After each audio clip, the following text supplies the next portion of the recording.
wax badan haddii aad debnahayga ka maqasheen anoogu mahad celinaya saaxiibkay Sakariya Saxane barasho wanaagsan waa kan Sakariya awalan un baad shaashada la yaarki jiray maanta waa la soo arkaya ku soo dhawow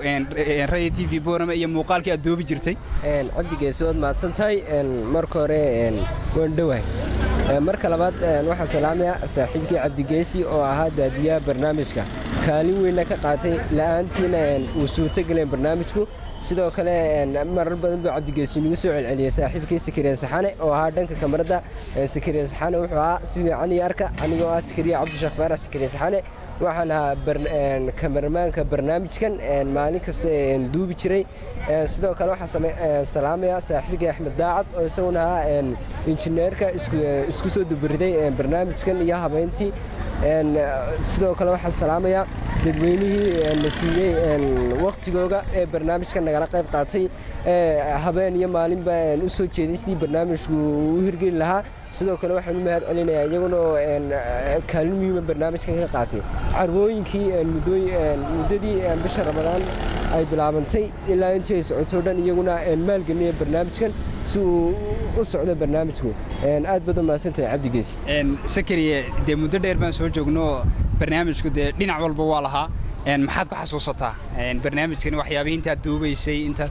cabdigeesi oo horta barnaamijku wuxuu ahaa mid aad u qiimo badan oo xiisihiisa leh runtii aanan jeclahay inay bulsho badan ay daawadeen ayna ka faa'iideysteen ani waxyaabihii ugu la yaabka badnaa xitaa ani waxaan ku jiray dadka ka faa'iideysanay waxyaabihii ugu la yaabka badnaa waxaa ka mid ahaa maalin baad weydiisay wiil inan aabeed ma guursan karaa su'aashaanoo duubay kamaradii aad baan runtii u qasnay wiilkii markaa uu ku khalkhalay su'aashii wuxuu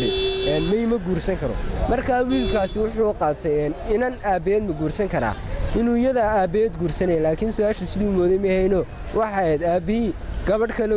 uu dooni karaayo uu isku guursan karaa laakiin iyada ma hayn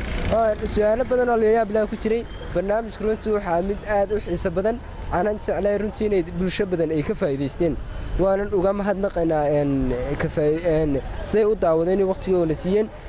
waxaan mid labaad leeyahay intii daawatay barnaamijkan iyo ummadda muslimka aanu ka faa'iideysanay markasta joogaan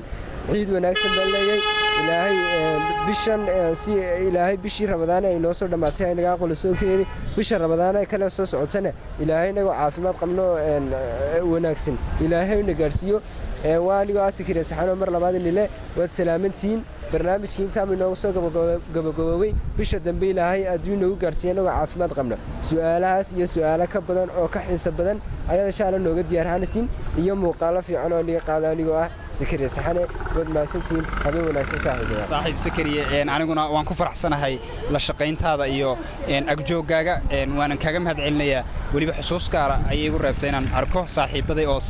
ila shaqaynay aad iyo aad ba saaxiib maasan